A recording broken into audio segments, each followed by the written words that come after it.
together, say amen. Amen. Job 30, verse number 27 says, the churning inside me never stops. Come on. Days of suffering confront me.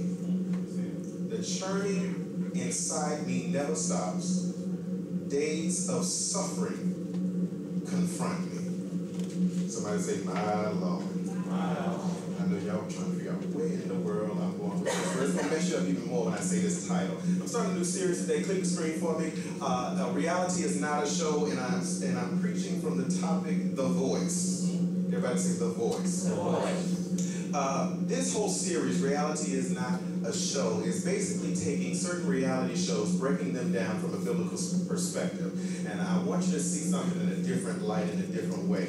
Trust me, all this going to tie up together. I'm going to do a little piece over here, and a little piece over there, and a little piece over here, and it's all going to tie together. Amen? Amen. Amen. The Voice. And dress. Amen. But this show focuses on the gift and not the looks that sets them apart from others. As the show goes on, the contestants begin to go through a series of singing battles that are used to eliminate a contestant. This is where the rubber meets the road, because if you can't handle, watch this, the pressure of the battling opposition, it generally shows up in a weak performance. Here are two people that are blessed with the ability to sing, and if they are not careful, this stressful stage of the show can shake them to their very core. And as you watch the show, it's amazing to see these people that are so talented, that are so gifted, begin to doubt themselves over and over because of the situation that they've been placed in. It's funny, because as someone who watches the show but is not blessed with a singing voice like those folk, we are so quick to say what we would do if we had that gift. If you want to deal with your stress, here it is. You must first bring it to me. When I say this, stop carrying stuff that don't belong to you. Stop trying to deal with something that you don't have the power to even deal with. God is saying, since I allowed it to happen in your life, then trust me enough for you to bring it to me to handle it. Stop trying to fix something you aren't smart enough to fix. Stop trying to work on something that you don't have the power to keep together. Give it to God and let Him work it out. That's why Matthew 11, 28 through 30 says, come to me, all you who are weary and burdened, and I will give you rest. Take my yoke upon you and learn from me, and I am gentle and humble in heart, and I will give you rest for your soul. For my yoke is easy and my burdens are light. God is saying, you need to give it to me. Stop trying to carry it and give it to me. Stop trying to fix it and give it to me.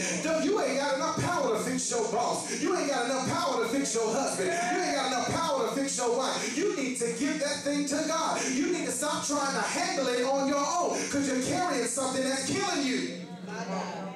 Because that was just too simple, you missed it.